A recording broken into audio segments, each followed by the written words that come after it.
Anak yang soleh itu anak yang tahu kalau dia seorang laki-laki nanti, secantik apapun istrinya, selucu apapun anak-anaknya, sebanyak apapun harta yang dia miliki, sehebat apapun dia di mata anak buahnya, demi Allah, orang tua tidak pernah menjadi nomor 2 dalam hidup. Ini banyak orang yang suka salah ini.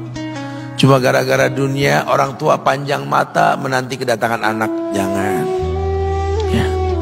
Jangan.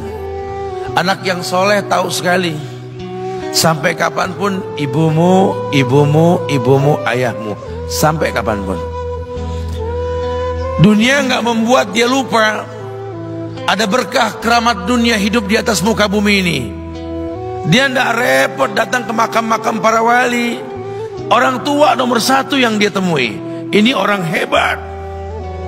Ini banyak di antara kita makam-makam didatengin, di mana saja didatengin, ngalap berkah. Orang tua panjang mata, berlinang air mata menanti, mana anakku? Mana pohon yang pernah kutanam? Mana pohon yang pernah kurawat? Kudengar dia sudah mulai berbuah, ingin kurasakan buahnya. Berani mengeluarkan dana jutaan untuk hal-hal yang gak disyariatkan. Ini orang tua panjang mata. Rela ndak rela, orang tua kita akan mendengar dan melihat. Ma, aku pengen nikah, aku pengen berkeluarga, Ma. Ya orang tua ya seneng lah. Cuma kalau inget metik buahnya belum terasa, ya ada perasaan kayak gimana gitu loh. Karena dia tahu setelah ini dia akan menikah, bahwa anak orang ada kehidupan yang berbeda yang bakal dia rasa. Orang tua makin hari makin rentan, bukan makin seger. Yang perempuan dibawa orang, ya Allah. Baru kemarin perasaan mainin poni ini anak perempuan kita, betul. Baru kemarin mainin kepangan rambutnya, ya Allah. Ya Allah, baru kemarin perasaan saya titah dia, titah, ya Allah. Belajar jalan, bisa berlari bawa sesuatu, coret-coret tembok, aduh Masya Allah. Sekarang udah gede, dibawa orang, ya Allah, Masya Allah. Yang laki dekat sama mamahnya. Baru kemarin tangan mungilnya kita tuntun, kalau kelepas dia nangis, betul. Sekarang tangannya keker besar, tangan ibunya keriput, betul. Mau nangkep tangan anak pun sudah mulai susah. Nebawa anak orang datang dengan gagah, cium tangan, cipika-cipiki, udah. Ma, kita jalan dulu Ma ya. Udah Mama, udah. Digandeng tangan kekasihnya, dirangkul pundaknya. Ini anak laki ndak tahu ibunya kayak diiris-iris jantungnya. Dia lihat tangannya yang keriput, ya Allah. Udah berapa lama tangan ini nggak dibawa sama anak ini? Udah berapa lama tangan ini nggak digandeng sama anak saya? Kita merasa bangga akur merangkul istri kita, ibu kita ngelihat pundaknya. Udah berapa lama pundak ini nggak dirangkul seperti itu, ya Allah. Dulu aku berdandan secantik-cantiknya, ku dandankan anaknya, ku bawa di hadapan kawan-kawanku bangga. Lihat anakku. Tapi dia tidak pernah berdandan rapi membawa aku ke hadapan teman-temannya. Lihatlah ibuku. Ibunya sudah kebayang, ya Allah, ini anak bakal minta nikah sebentar lagi. Yang wajar kalau orang nanam pohon pengen metik buah, wajar. Ini buah belum terasa, pohon sudah mau dibawa. Kebayang tidak? Ya Allah. Mulai dia kebayang. Sehingga rasa-rasa seperti ini menjadi tumpukan rasa di hati orang tua kita, yang nanti pada akhirnya dia pun bakal kembali ke hadirat Allah, kita pun bakal kembali ke Allah, betul? Sementara yang namanya kemuliaan datang dengan cara sabab yang benar. Ridallah fi ridal walidain wa sukhtullah fi sukhtil walidain. Ridha Allah ada di ridha orang tua, murkanya pun sama. Karena semua ibadah yang dia lakukan berujung pada surga. Dan yang paling gampang ketika dia mau menaklukkan dunia, demi Allah, berkah orang tua dulu yang diambil. Ini dirasa oleh orang mulia yang Nabi katakan, innahu min ahlis sama, innahu min ahlis sama. Manhu? Siapa dia? Sahabat, manusia yang pernah hidup zaman sahabat tapi nggak ketemu Rasul, yang bernama Uwais Al-Qarni, pemuda miskin pengembala kambing di negeri Yaman. Padang tandus yang dia tinggal di situ, yang dia kesampingkan hidupnya untuk ibunya, untuk ibunya.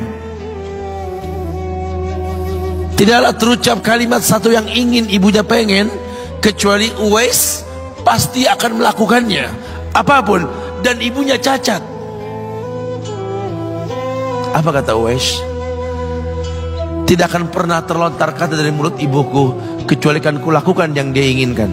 Masya Allah. Ibunya cacat dan dia menomorduakan diri, yang penting orang tuanya dulu.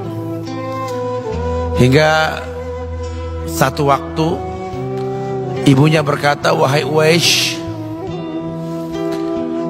ibu sudah tua. Andai kematian mendatangi ibu,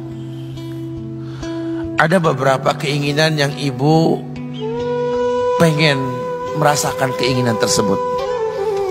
Mungkin enggak ya? Apa Bu? Katakan. Ibu pengen haji. Bengong, Wais, ya Allah Bu, ini Yaman, Hadramaut, yang sekarang saja pesawat itu bisa 3 jam menuju Saudi itu, 2 jam lebih lah menuju Saudi. Ini lebih jauh lagi, kebayang berapa ratus kilo, berapa ribu kilo, nggak tahu. Ya baiklah ibu, kata Uwais, aku tidak pernah menolak permintaan ibuku, tapi kali ini aku tidak bisa menjawab karena mikir gimana caranya ini. Apalagi dia seorang pemuda yang punya penyakit sopak, ada tanda-tanda putih di bagian badan itu kayak pano besar gitu tuh. Udahlah, terserah gimana nantilah. Yang penting ini nomor 1 dalam hidup ini. Dia beli seekor anak sapi, digendong tiap hari itu sapi sama si Uwais menuju puncak gunung. Turun lagi, gendong ke atas, turun lagi tiap hari.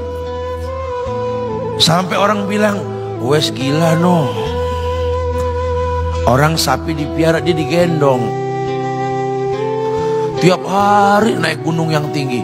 Sampai nggak berasa, dikatakan 8 bulan dia lakukan itu. Sehingga terbentuklah fisiknya yang bagus karena olahraga tiap hari bawa itu sapi. Dan sapi itu makin berat, dalam hikayat dikatakan sampai di atas 100 kilo itu sapi. Kemudian dia tetap gendong ke atas dan dia yakin, bismillah saya yakin. Sampailah bulan haji, ibu naik ke pundakku, digendong ibunya dari negeri Yaman. Subhanallah, gak ada yang gak mungkin. Lihat, dibawa ibunya ke Mekah, bertawaf di Ka'bah, dunia menyaksikan. Bahkan hikayat mengatakan dia sempat bertanya kepada sahabat Abdullah bin Umar,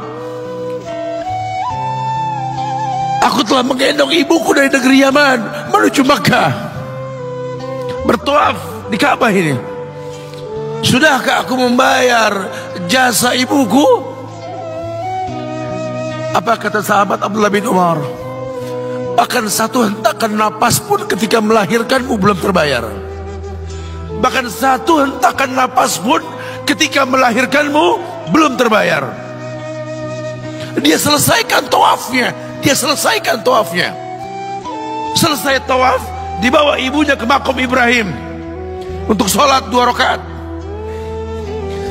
Selesai sholat, dia angkat tangan, dia berdoa kepada Allah, ya Allah, ampunkanlah ibuku ya Allah, ampunkan ibuku ya Allah.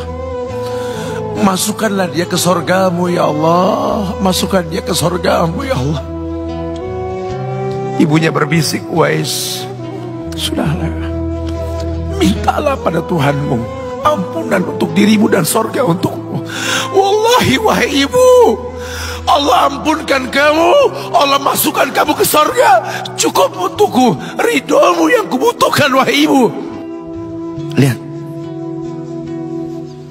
manusia saleh, hasil doa Rabbi habli minas solihin. Lihat, makanya ketika Nabi mengatakan innahu min ahli sama, ini manusia penghuni langit, Umar, Ali, temui Uwais.